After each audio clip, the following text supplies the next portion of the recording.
Welcome to the Joe Monroe Show. Now, here's your host, Joe Monroe.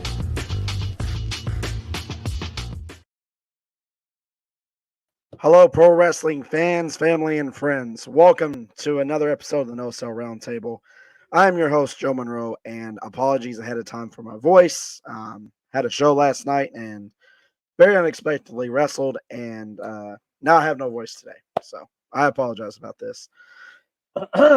But today we're going to talk about an interesting topic: who killed WCW? Now, I do have some special guests with me tonight, but before we get into that, let's go ahead and mention some sponsors.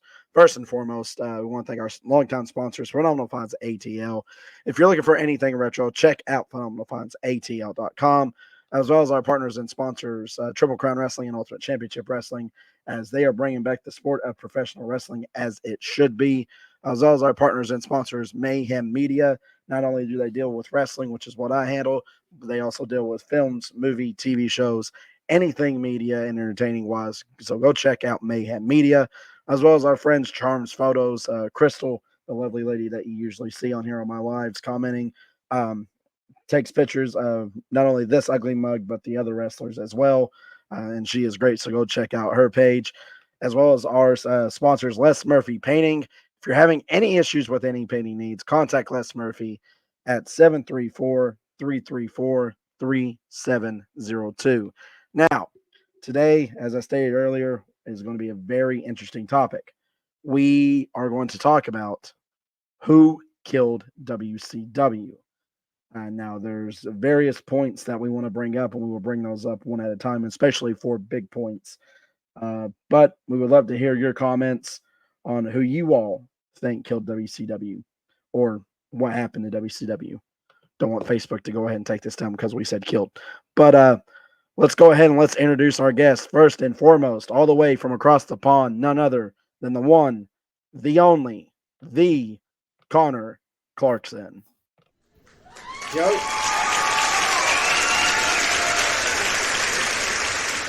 How are you doing, Connor? I'm good. How are you? Swell. Thank you for asking. Now, our next guest, he is El Presidente. He is the founder, president of Mayhem Media. Ladies and gentlemen, none other than JD. Thank you. Hold the applause, please. Hold the applause. JD, how are you doing, sir?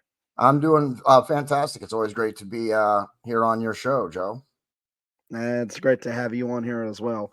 It's kind of a hostile takeover in Mayhem today, except for this gentleman. He is the first place spirit in podcasting and also the founder and owner of Friends of the Squared Circle. Ladies and gentlemen, I guess today he is my good friend, Crander Q. One of the final holdouts. Oh, are we live, folks? Are we live? Yes, we are live. I'll put my book away. I was just doing a little studying here. Wait. You didn't say I had to be professional today, so. Question, is that the WWE or WWF version of that book? This, I believe, is the first edition. I'm not quite sure, but I will brag. It's autographed. No big deal. All right. No big deal. All right. Thanks for bragging. All right, gentlemen. Today is going to be, as I stated earlier, great topic. Who killed WCW? It was Connor. It was Connor in the billiard room with the lead pipe. We're not talking about Woman Crush Wednesday, not that WCW. Oh, we're talking about World Championship Wrestling. Okay. I thought we were playing Clue. No, what? Jeez, this is starting out great. Who's running this show, Connor? Yes, we put him in charge for the show. That's why it's gonna be a fiasco. Anyways, who killed WCW? By that we're saying World Championship Wrestling. First topic we want to get into, and Crander, I know you hate this, but shout out to you for making these graphics that we have. Wasn't me, it was JD. Yeah, no, it wasn't. It was definitely Crander Q. He also makes many of the graphics that we use for Mayhem Media. So big shout out. I don't even know how to spell WCW. And whatever his graphic company is going to be called whenever he decides to actually make it real, because he's good. And if you need graphics for your podcast, hit him up. And he's got reasonable prices. So yeah, get him. And he's quick. Reasonable prices, and he's very quick. Sorry, I had to give him a plug for you, Joe and Crander. No, that's completely fine. All right, well, let's go ahead. Let's get this out of the way. Why do we blame Russo? Oh, because he's Connor? trash. Okay. Hold your comments, and this is not the presidential debate. Hold your comments until we get to you. You see, Vince Russo is the worst, and that's just the way it is. He's just the worst. No, go ahead, Joe. All right, so Connor, we'll start with you, my friend. Why do you think people blame Vince Russo? Because it's Vince Russo. That is literally all we need to know. It's Vince. Do you know what I mean? Like, he had. No, I don't know what you mean. Elaborate, please. He had a lot of thoughts with WCW, but did he really have any good ones? Did he really? My point exactly. Fair point, Crander. Bro. Well, let me start out, bro, here real quick, bro. I think he was at the tail end of WCW when everything was finally crashing down. I'm a fan of Jeff Jarrett, okay? But I don't think at that time the Jeff Jarrett was going to save them at the end. That's when, you had your Steiners, Booker T, winning championships. Not saying they don't deserve it, but you're talking about the era of the New Blood. Yeah, I mean, it was already a sinking ship, and he just was the final nail in that coffin. Coming from WWE and having said great ideas during that Attitude Era, I mean, 90% of the thing that he threw at the wall did not stick, and he tried to just continue to push that Jerry Springer-esque, and then I believe he won the world title too, in some kind of weird fashion, if I'm not mistaken. No, you are correct. And I would have to do my timelines again, but like, I think you're right, Joe. I think you're right, Crander. Yeah. He was the final nail in this coffin of the sinking ship, and I just have to say, bro, no one likes you in the wrestling industry, and I'm one of them. So, yeah. JD? Yeah, Vince Russo, he definitely wasn't like the soul thing, but it's like you got a sinking ship, and then instead of hiring someone who organizes the repairing of the ship and the bailing of the water, over the side, he was like just a 500-pound weight that was sat on the ship that did nothing except weigh them down and bring on the water even further. I don't think that he was the sole cause of it, but once he had control, they were in a free fall and a tailspin. And even Eric Bischoff couldn't, when they brought him back finally, couldn't turn it around because Vince Russo was still there. He still had some say. He was still part of the team. And none of his ideas are good. I wonder what of his ideas of the Attitude Era were his ideas actually, because everything I saw in WCW, there was not one good thing that happened with him in charge. So, and even the New Blood, when they did the Great Reset when Eric Bischoff came back and they separated the New Blood from they still did a lot of things wrong. Even during that time, they still did a lot of things wrong, and they didn't even resolve a lot of storylines. I was just reading something the other day. It reminded me of how WCW has had a history of not resolving storylines. Like they're just done. There's no, they have great stories. The NWO, huge angle, huge thing, which is also, I think, which I don't want to jump ahead here in your order here, but the huge thing, but then really it never got resolved. The finger poke of doom reunited both factions or didn't even reunite both factions. It reunited part of the black and white with that. They didn't resolve a lot of stuff. So it wasn't just Vince Russo, but he was definitely a huge weight. Right. So I agree with that to a point. I think Russo, if they had like a Vince McMahon babysitting him on his ideas like he did in WWF, I think some of those ideas would have been a lot better. But that's the problem. Nobody's babysitting this guy. And he's not the only one. I'm not just picking on him for that fact. We'll transition here to. He also doesn't know wrestling. I'm sorry, Joe. I don't mean to cut you off. He also doesn't know the sport of wrestling. No, you got a good point.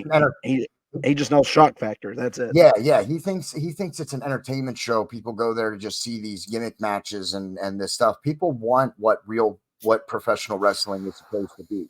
They don't want a circus act. You go to the circus to see a circus act. They want good storytelling with physical action in the ring and with some amazing stunts. That's what people want from professional wrestling, not gimmick and what he was throwing out there. Not to mention too, like he's the guy, like, that's, you brought up the boat again, like for every hole that we plug or cover, to make sure the ship doesn't sink, he's drilling 5 more. It's just like, how can you keep up? Right. And like I said, I'm a huge Jeff Jarrett fan. Maybe would have worked in that middle-ish run, but, just everyone at that point had given up. Talent's hardly showing up.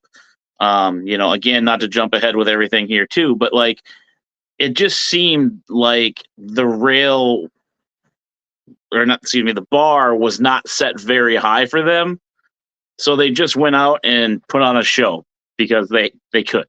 They had no genuine story that made sense. And to tap on your point with the NWO here, JD, can you name, it's kind of like what we do with the CM Punk thing, a great match by NWO? Everybody remembers the cruiserweights. I can't think of an NWO match besides, just that Hogan Sting that stands out. I like the initial match with the Outsiders where it was just the two of them against Sting, even though Lex Luger got injured. I think that tag match between the Outsiders and Sting and Macho Man was a great match. That was a long match. The entire match before Hogan came down was was at least 40 minutes, 35, 40 minutes at least of a match. Sting, because I know that because Sting spent like 20 minutes in the match for straight at one point. So but I'm saying like the height of NWO. I love the NWO. Don't get me wrong, too. I mean, it just doesn't stand out as much because it just seemed by the time things started rolling, it was already done. There aren't many. I like the Outsiders as a tag team. I think they did have some good matches as a tag team. So I do think some of their matches were good. All of Hogan's matches were garbage. All of them were garbage. Even the one with Sting, it was hyped so good, and they actually put on a decent match, and then they botched the ending, of course. But there was a lot of problems, and there's problems within the NWO. I mean, the NWO is a huge faction, was a great storyline. I love it, but there's problems within the NWO too, which I don't want to jump ahead if Joe Monroe has things planned. So I'll leave it go with that for the next transition. Travis Crawford, how you doing, buddy? I seen you commented here. So let's transition to the next thing. Was the WCW talent to blame? Majority of those guys had creative control over their stories. Hogan, for a big example. Partially, yeah. Absolutely. But, a lot of people are like, maybe it is, maybe it isn't. So what's your thoughts? JD, we'll start with you first. No, it definitely was. Giving the wrestlers creative control is never what you want the talent to have. They shouldn't be able to say, no, I don't want to do this. No, I don't want to lose to that person. Then that's the moment that they start looking out for their own image and not for the company. And while wrestlers, you do have to protect your image and protect whatever you're doing and the story, but it's about the company. You know what I mean? You're doing it for the company. You have to be a company man. You're only going to make it as a company. So giving them creative control, and Hogan especially, and I imagine Hall and Nash didn't want to put people over either. So, but we always hear most about Hogan, how he didn't want to put over this person or that person. I was just reading something about how it was Kevin Nash that talked Hogan into even putting Piper over in a non-title match. He didn't even want Piper to be put over in a non-title match. So, yeah, it's always a problem. And again, Sting, Crander Q brought up the match with Sting, not wanting to lose clean to Sting. And the reason he didn't want to do that was because he knew Sting was a superstar and was going to surpass him and should have already been surpassing him. So he didn't want to lose clean to anybody, and giving the wrestlers creative control and allowing that to happen is that, yes, that is definitely also part of what killed the company. Yes. Yeah, it looks like Marcus Fine commented, another of them. Yes, let them decide the fate of their match, no matter how stupid the idea was. So most, not another. But yeah, Crander. Yeah, I'm going to say talent. Yeah. I mean, now, when I bring up Scott Hall, we know about his issues. Okay. That is a disease. That is a reason. But like, that was a reason why he wasn't able to make shows. Hogan with his claws, Nash and them not showing up to basically live events, not showing up, barely putting in an effort, getting paid to be there when they're not, the contracts constantly getting bigger every time a new, person comes in. They were pulling for Bret Hart to come in because they knew he'd get a bigger deal. So that ultimately meant they're going to get a bigger deal.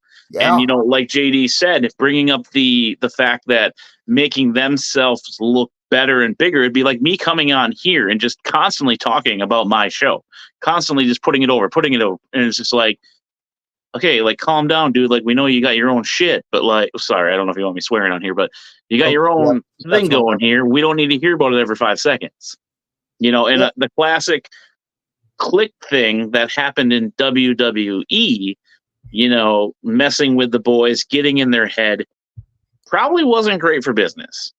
As much, you got to switch it up on the road, have a little fun. But there's fun, and then there's psychological things of saying, like, who did you beat? I'm going to kick out of that kind of thing, and it just rubs people the wrong way. And, I always say I love these people and this and that, but like, Nash is at that point, Bret's at that point, Goldberg too. It's just like they're the angry vets that just have that new prima donna status, which I'm assuming they had back then, the end all be all. Oh, I would have never kicked out of that. I would have never did that. But yet you beat Goldberg with a cattle prod. Yes, he says he never admits to it, but it's just like, if you're so smart to the business, why would you let it happen if you have creative freedom? Finger poke of doom. If you have creative freedom, why didn't you say no to that? Now, granted, that could have been an FU to the back room, kind of thing too. But I say talent, man, getting money, not showing up for things. Flair, his son had a wrestling match, but the business, Flair, even though you asked for it off, you're not always going to get time off, brother. And yes, I get it. Family does come first. It does. But sometimes, I don't think he was really needed that much, but like, it's just putting yourself there. That's a horrible example, I think. But, Flair was that way too. How many times we hear about Flair getting too drunk and doing things nowadays? Again, imagine him back then. Yeah. I highly think talent was a reason for this as well. Money, camaraderie, professionalism, not wanting to do anything. We've also seen videos, I'm on a tangent here, sorry guys, of like Lex and the Road Warriors, Sting, all doing drugs backstage. Not the best thing to be doing when you're in a company, and trying to make a livelihood, So I just feel like talent is partial to blame, where a lot of other people get the blame, that they don't look at the inner circle of things. You know what I mean? So I wanted to just follow up on one point that Crander Q brought up, and that was about the contracts. Scott Hall, Kevin Nash, Hulk Hogan, if somebody was brought in at more money, then their contracts were automatically raised as a result of it. So Bret Hart coming increased all of their pay. So I just wanted and why wouldn't you like say, hey, come on, man, like come on over. The water is warm. And then as soon as they get there, they're like, well, we don't want you really. We just wanted you to get that contract bump so we could go up. And then again, Nash, being a booker, had to deal with injuries, people not showing up. And again, thinking it just makes me laugh that he's this guy that's out there parading about knowing so much about the business. But if you look at some of the choices that he made, he's not as smart as he thinks he is. It's kind of like me thinking I'm the best beard in podcasting. Oh, wait, I am. But I had to get that in there somewhere. But it's the idea of like a lot of podcasts in the wrestling community think they know more than they know. And I'll be the first to admit, I don't know anything that happens behind the scenes. I don't want to know. I'm not in that part of the game. I just broadcast my stuff. That's where my line ends. But it's just the fact that he thinks he knows so much, but you look at his characters. Vince made him a star. Kevin Nash, I can't think of a great Kevin Nash match. Yeah, I know you said the outsider tag team thing. But at that point in his career, he probably had a better run in TNA than he did in WWE and WCW. Yeah, probably. He probably had a better run because he was surrounded with Booker T, Foley, Steiner.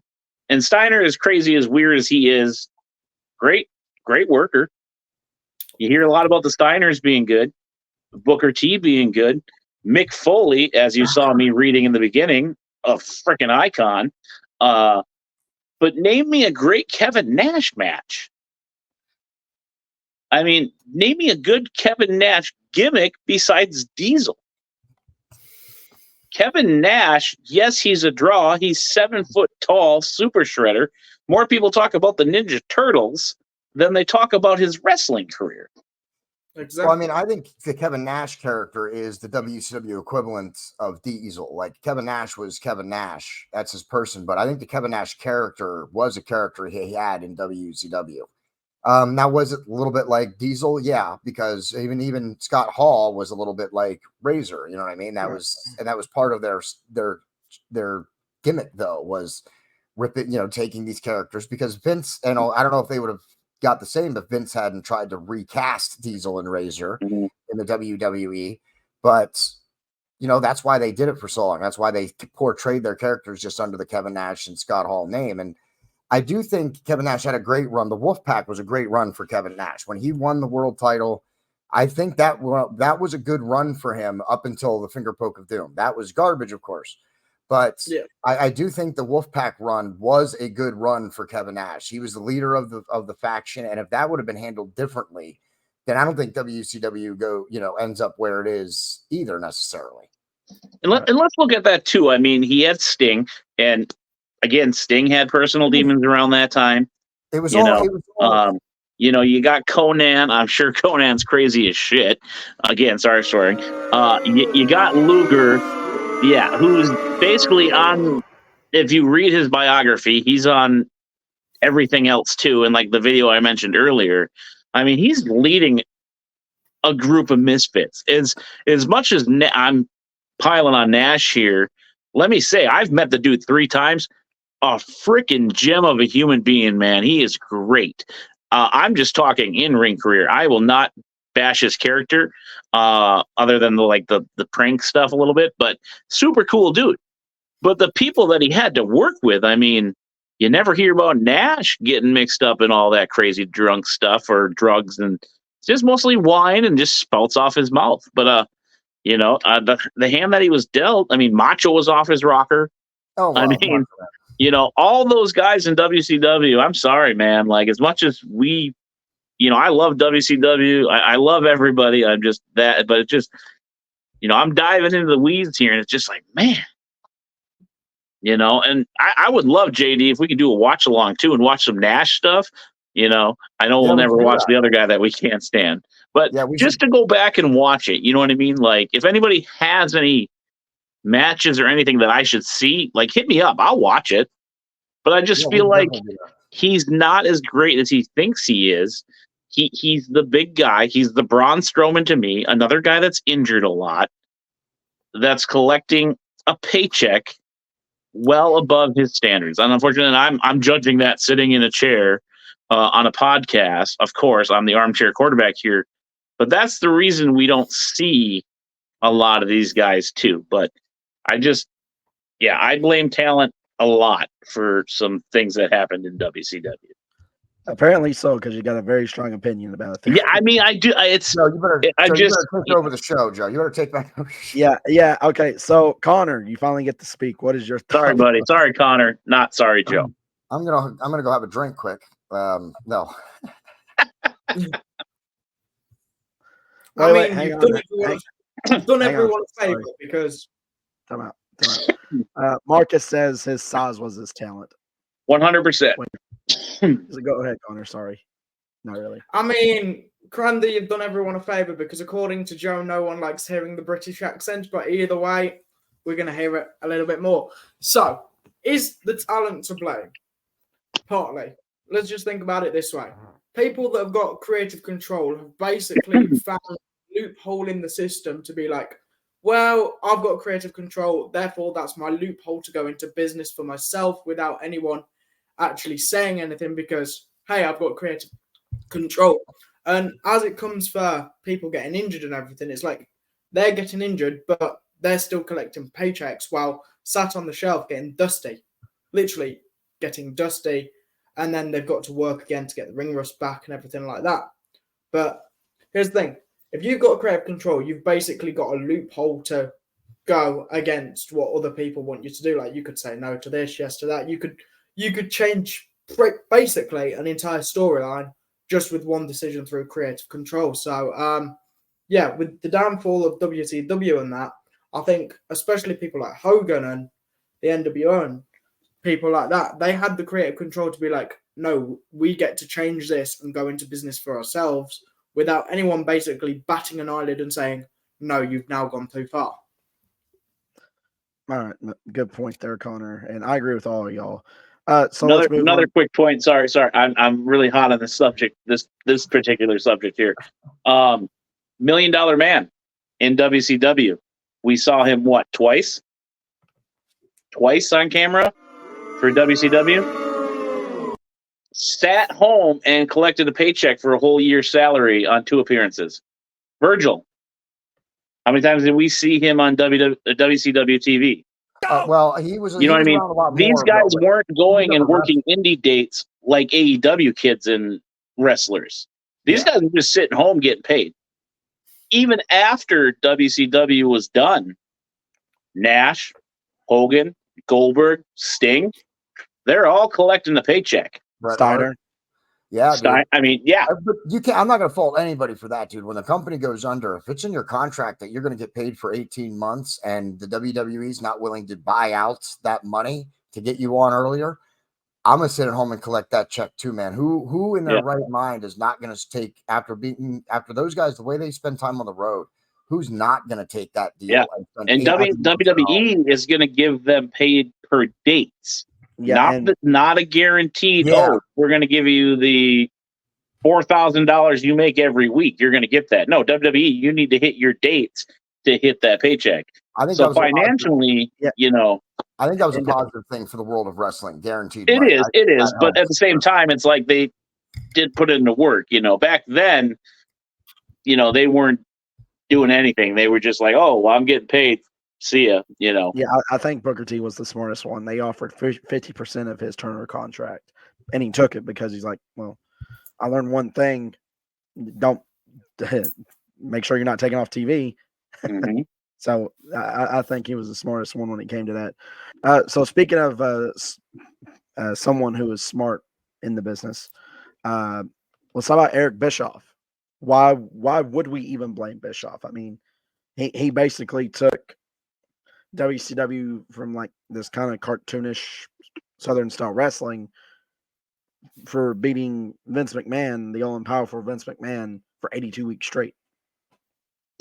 Or 83 weeks straight. But why would we blame him for the downfall of WCW? Especially when he was fired at the time it started to spiral. Exactly. So, Crander, since you're the long-winded one today, we'll start with you. I think it's more for the talent one than any one other ones, because my thing always is we always blame Tony, we always blame Vince, we always blame so and the people that are there never really have to take accountability. If a storyline doesn't work, why doesn't it work? Vince and Tony. Well, why don't we talk to the wrestler who didn't put in the effort? Why didn't we talk about the wrestler not making dates or got in trouble backstage? That's that kind of stuff. Like I want accountability to kind of dig into that weed. Somebody else should also be accountable instead of the top brass. Now, Eric, very smart, very great. another one that's out there just constantly now. Everything's wrong in wrestling. I would do it this way, this way, this way, this way. Well, if they wanted you to do it that way, they would hire you. That's another thing. Just like all these keyboard warriors thinking they know how to book a pro wrestling show. I give him maybe 25% of the blame. He just, I think, got sucked into the mega stardom. You know how every celebrity or person gets that line blurred. I think he just kind of got his toes too far in the water and kind of let them do what they wanted to do more so because Superstar he was syndrome. living that life for a little bit. But then ultimately he left it and realized, oh, I could really fix this. So I'm just going to give him a smaller fraction of the blame. But yeah, I don't blame Eric as much as I blame, talent and some other things that we'll get into. But yeah, that's all I got to say on that. I think he just put his toes too far into the water and kind of got sucked up in that rock star lifestyle for a little bit, being on TV and being the character. We see it with Tony. We blame Tony for that as well. But hopefully he can learn from that mistake. But that's all I got to say. All right, Connor. I mean, yeah, basically exactly what kind of Q said. Like, the thing with Eric was, I think he definitely he was trying to swim at the deep end before mastering the shallow end. And I think it was like, well, he got TV time, he was playing that lifestyle, and I think he forgot to get back to reality and switch back into that reality mode rather than just enjoying the TV time and living that type of lifestyle. JD. I'm going to keep my answer real short. I think it's the creative control he allowed in the contracts. That's where I think Bischoff failed. I don't think Bischoff failed at any other front because he was already removed from the decision-making process when it started to spiral. Then they tried to bring him back, but didn't give him the control he needed to turn things around. So, and then even at the end, when the deal went south, it was because Turner didn't want them on. They took the TV deal off the deal with that sports group that was going to buy it.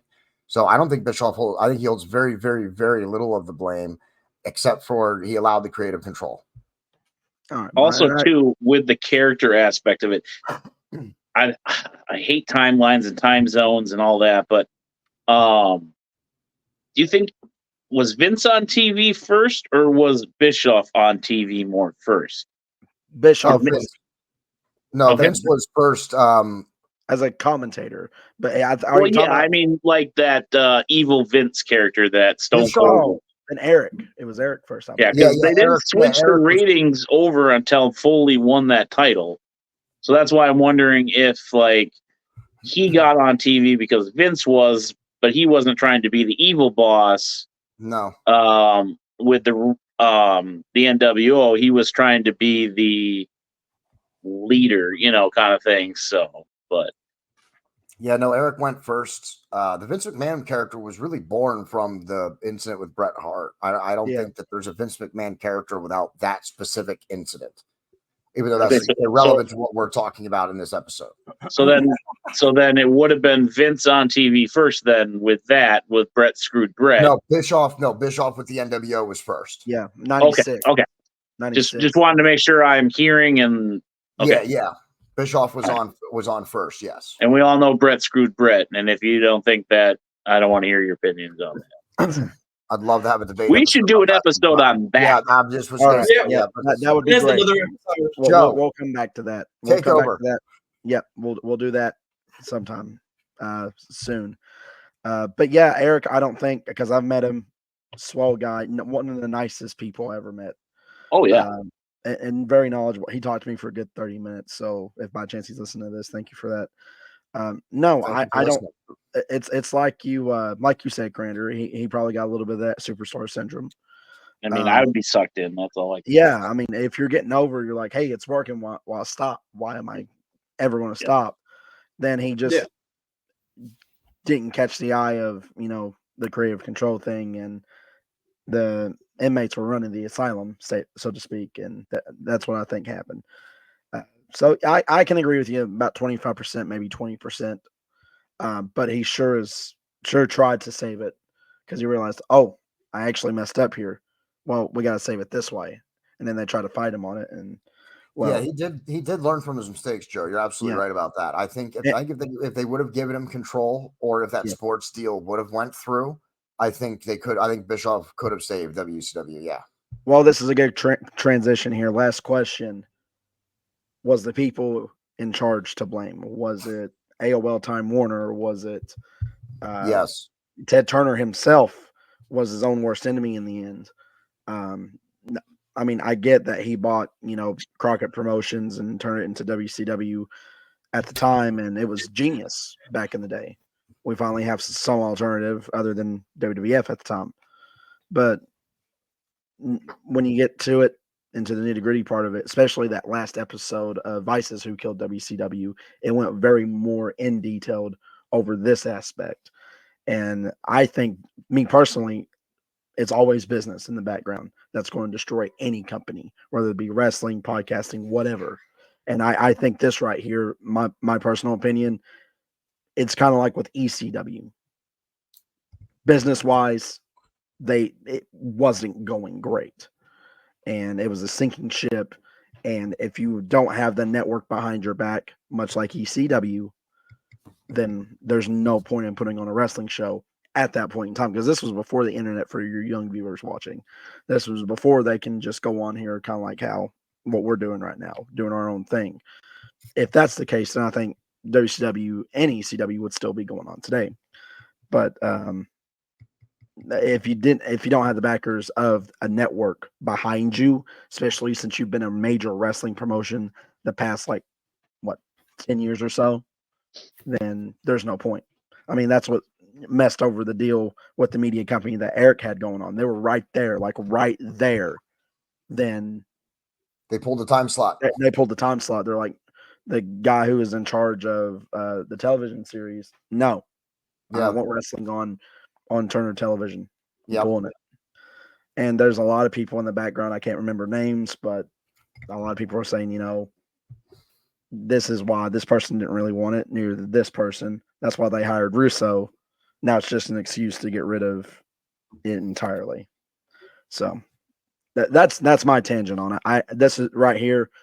If you can throw a spear into a heart, this is the spear that pierced the heart and killed WCW. But Connor, what do you think? I mean, Turner was his own worst enemy. That's just, without a doubt, he was his own worst enemy. And the expression, keep your friends closer and your enemies closer, I guarantee he walked around to the point where he was staring at a mirror every single day just to prove that saying correct. But yeah. So he's pulling you, in other words. I mean, do I spend all day looking at the mirror? Only for the first 10 minutes when I need to get this hair nice and slick. The mirror looks at Connor. Come on now. Oh, good night. All right. Exactly. The mirror looks at Connor. But you can use that catchphrase and give me all your royalties when you're famous. Well, I already own the hard pause one, so you're going to be paying royalties to everybody for the rest of your life now, Connor. Good night. All right. I just want some pounds. Anywho, back on track. All right, back on track, Connor. Come on. So yeah, Turner was definitely his worst enemy. That is literally just facts. That is point blank. We all knew that it was going downhill. We all knew that Turner was sending something downhill, and we all knew that he was his worst enemy. All right, Grander Q. Yeah, I'm gonna put a lot more blame on the people in booking as well. The constant turnover there of, everybody taking a chance at that book, trying to make it better, constantly switching. But would that be caused What's that? Wouldn't that be caused by the headaches of the executives wanting to do certain things with it? Yeah. So I'm digging into the weeds of we also need to blame those people for being at fault, because not too many great ideas coming out of there. Inconsistencies, like JD said, with stories, not finishing. Now, granted, you're writing so many hours of TV, people not showing up, people injured. So you got to change everything. But, and then the executives not wanting wrestling. That's a big thing. They didn't want it. They didn't believe in it like Ted did. And, we talk about Vince Russo. and how he was that like final nail. And to basically, again, I say everything on the internet is fake. So I like to think sometimes, not necessarily conspiracy theorist or whatever, but maybe he was hired to be the reason why it started to fail. So then someone in the brass could be like, well, as you can see, we hired this supposedly expert and he can't save it. And you see how bad it's doing. And then as they, got rid of Russo because he was just horrible. Let's just bring in Bischoff to prove that he can't say, you know what I mean? Something along those lines of, but at the end of the day, they didn't want wrestling. So I think that was the big deal. And they were trying to go forward with other things. And, unfortunately, it just happened. Yeah. And to add on to that, the AOL Time Warner thing was botched to begin with. I mean, people have said, even in the documentary series, Turner should not have done that merger. It was a mistake from the get-go. Yep. It was almost like a Ponzi scheme from the get-go. But money talks, I guess. JD. You just stole my answer. It was the AOL. It was the AOL Time Warner deal. That was the first stroke, if you really want to get down to it, because none of the other things individually necessarily kill WCW or bring it to a point where it can't be brought back with the right leadership. It was the AOL Time Warner deal that's ultimately what killed WCW, because ultimately they didn't want it on their network. Right. And it's the same thing that happened with ECW. And we'll talk about ECW on another show. I'd love to have you guys back for that one. But JD can make you graphics. Yeah, he can. But that's ultimately what happened. It was like simultaneously, like we can go conspiracy theory all we want to. It was kind of fishy, that two networks with two other major wrestling companies at the time, especially WCW, didn't want wrestling on the network anymore. Granted, WCW was losing money, a lot of money. This went from a company that rolled over millions, for like 3-4 years straight, then also lost those millions the last 2-3 years it was on television. Business-wise, I can understand that, but if you have someone that's willing to pay, I want to say, and people can correct me, $64 million for a sinking ship, and all they want is just a TV time slot, I would be like, well, it's still going to be on our time slot, but we're also getting paid $64 million, $63 million, however much it was, for the ownership, plus whatever residuals we get from viewerships on the network. Instead of selling it for, well, what was it? Vince bought it. It was a stupid, ridiculous. Pennies on the dollar. Like pennies. $4 million, something like that. It was like pennies. He bought it for pennies. Yeah, it was ridiculous. And I'm like, why would they? That's something that always blow my mind. I'm like, why? So there's also, let's go on this topic. I know JD didn't make a graphic for this. By JD, I mean Didn't make any of them. Crender Q made the graphics. I did not make any of them. But well, I mean, there's a big conspiracy, like the biggest conspiracy, mainly Russo. We talked about it. But there's also conspiracy that one of the executives in Turner knew one of the higher ups in the WWF at the time. And they discussed that on Who Killed WCW doc series. And I'm like, whoa, okay, now this makes sense now. Because this is business insider trading, which is illegal, by the way. If you have an inside guy that's like, hey, potentially we may sell WCW and just laugh it off, then it's like, well, hang on, we actually may sell it. And here's why. And that's probably why, JD, they got it, pennies instead of what it was actually worth. Yeah, and the TV deal was definitely that, that was what killed the value of it. And it's the executives who didn't have the foresight to think that wrestling was going to stay popular or be popular for a long time. Yeah, and but look at it now. Now look at AEW back on TBS and TNT. Well, I was supposed to say, look shortly after WCW. Look at TNA. Yeah, I mean, mind you, they were doing weekly pay-per-views, but once they got on Spike, they did fairly well. Yeah, and TNA is a great example of a company who was able to adapt to the times, putting on smaller priced weekly pay-per-views, because that was also a time before YouTube was a real big thing, or you could just get on YouTube yourself or whatever. So, I mean, nowadays it's a lot easier for a company to at least get their content out to people. Right. You know what I mean? There are outlets now to be able to do that. Not many indie companies do it for some strange reason, but there are ways to get your content out there. Money? That's why. Yeah, well, you can't get money until you have customers, everybody. Just pointing that out to everybody who's listening right now. You can't get money unless you have customers. You can't get customers unless people know who you are. Right. And Crander should know. Crander's I great. don't have customers. Out there. I just have a bunch of freeloading friends. Every single one of your viewers. Every single one of your viewers is a customer. Yep. That's right. So with that being said, gentlemen, your final thoughts. We'll go back around. JD, your final thought, what killed WCW?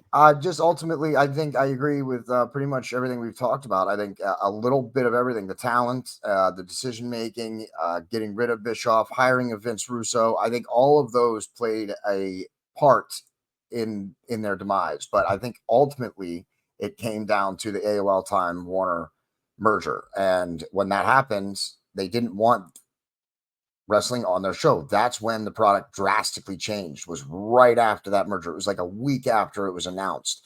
The product drastically changed. And I think that's ultimately is what killed it. It wasn't anything else individually. It was a combination of that merger was the start of it. Everything else was just little things that could be overcome with the right direction. Dare I ask, Crander Q, your final thoughts? I'm just gonna rate it just quick like this, and close this out here. I'm gonna give, I know it's a pretty big percentage, but I'm gonna give 50%.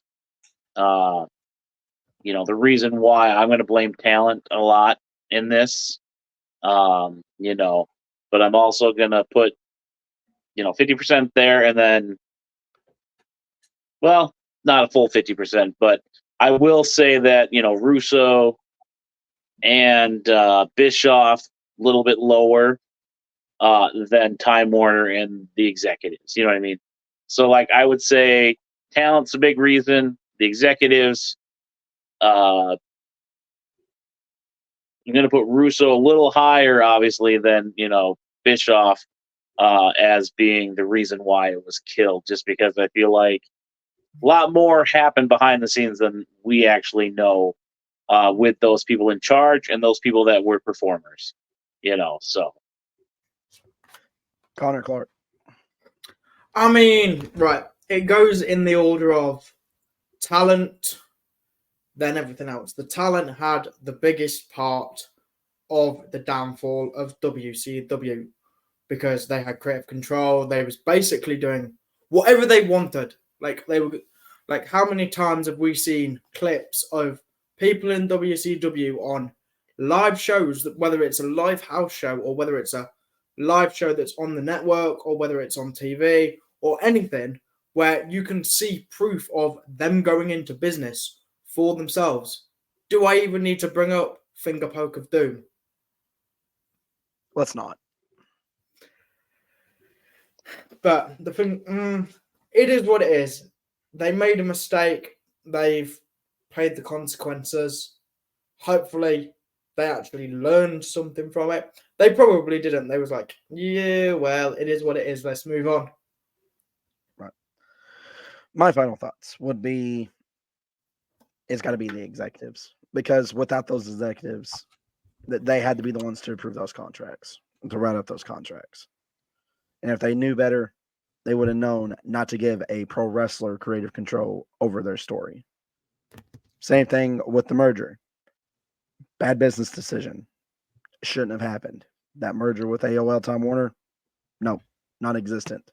Then maybe if those two factors, this is what I believe, if those two factors were taken out, I think we would still have WCW on TNT, on TBS. Because that was, Ted Turner absolutely loved it. This was his baby. He was in the wrestling business, as he told Vince. And I think another thing with Ted, with him and Vince picking on each other, that was just some fun banter. But I don't think it was something that, led into the demise of WCW. I think poor executive decisions, and that's it. Just bad business is what killed it. Yeah. That's what killed WCW. And ultimately, it's almost killed TNA. For crying out loud, look what happened. That you had the same issue in the early 2010s with TNA. Like they were almost gone until I think Anthem picked it up. Then they slowly started bringing it back. And look at them now; they're doing pretty good. Look at what's happening. The so-called forbidden door, no pun intended, for tonight's pay-per-view that people's probably watching. But WWE opening up their doors with NXT and TNA. That's something we would have thought would never happen. And I think if WCW was still around, we would have had more of those. I would think if there was a better relationship between the two promoters, especially back then, it would have been cool to kind of see the NWO take over WWE, but then still work with WCW. It would have been kind of cool to have a Forbidden Door type pay-per-view where it was WWE and WCW, but the attitude that you kind of got that with New Japan coming into WCW, but it wasn't as important as it is now. Today. You know what I mean? Yeah. But now we do. Vince's attitude wasn't going to happen. No. But if I'm just basing it off a big if that was to happen, my goodness gracious, could you imagine? Hey Cam, how you doing? My goodness gracious, could you just imagine what the state of pro wrestling would be today with those factors put in? Can you imagine the Giant working John Cena? Oh my! I hate you. Honestly, I'm thinking Sting and Undertaker when you were talking about that. You want to talk about a Forbidden Door in the '90s? Sting and the Undertaker doing an angle together. That would have been. I would love to see Hogan and Austin. I don't want to see Hogan ever. No, Hogan and Austin. No, Austin's a worker. Hogan is not. No, I don't want to see Hogan. Just no. What about stunning Steve Austin and Bret Hart? Back in the early '90s, I get what you're saying. That would have been pretty good. I don't. Yeah, but the match with Stone Cold and Bret is iconic. How about Kevin Nash versus HBK? We saw that already. Would you stop? All right. JD's about to turn to the anti-troll if Crander keeps it up. What about Macho Man versus Crander Q? Oh yeah. Oh no. Oh yeah. What about Joe Monroe versus Crander Q for the Battle of the Beards title? Jesus Christ. I've already won. Loser shaves the beard. I can do some animation. We can add stuff to your beards. You can swing your faces at each other. Remind me to send you the Star Wars meme later. Okay. Oh, good night, Irene. All right, you know what? I want to wrap this up. Folks, thank you for joining us for this crazy spot. Connor, what do you have going on lately? What do I have going on? Sleep. Honestly, sleep. What time is it? It's coming up to 1 a.m. All right, well, go drink your double milk and go to bed. All right, Crander, what do you have going on over there at Friends of the What do I have going on? Yep. Oh, man, I got a podcast called Friends of the Squared Circle, the #1 beard in podcasting. That's a self-proclaimed title. That's right. You can find me on Facebook, YouTube, at Friends of the Squared Circle. If you want to be on a future episode and come to a real podcast, come to the Joe Monroe Show. That's what I thought. Thank you, sir. JD, what do we got going on in Mayhem, my friend? Well, a little bit later on, we're going to have our after show to House of the Dragon called After the Dragon. So if you're a fan of that, tune into Mayhem Media. We're on Facebook, YouTube, and Rumble. Just search Mayhem Media or Mayhem Media Inc., and you'll be able to find us. And of course, Joe's got another show coming out, I believe, in July. We're going to talk about the NWO on the No-Sell Roundtable, which is also great.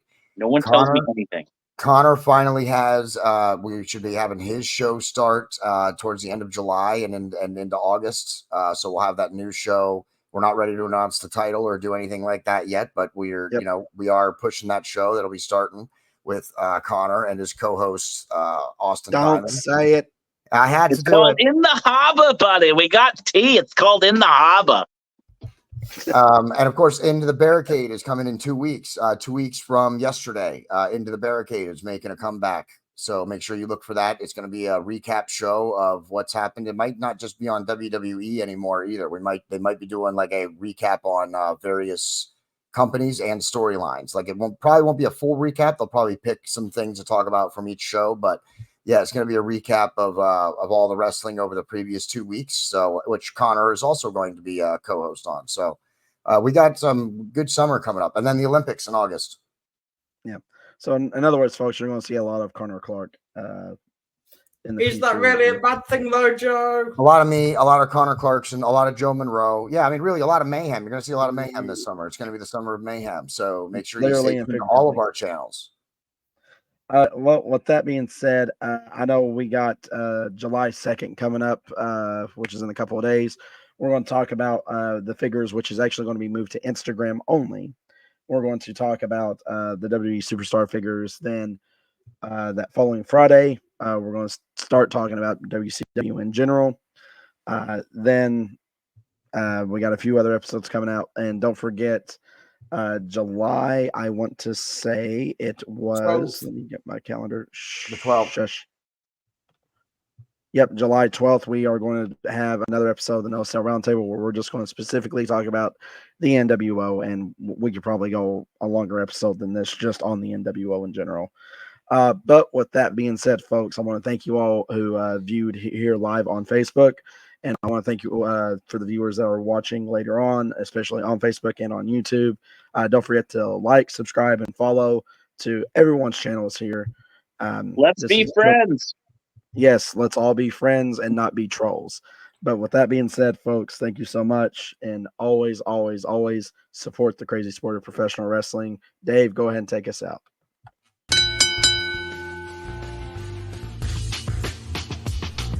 You've been listening to the Joe Monroe Show with Joe Monroe. Don't forget to like and subscribe.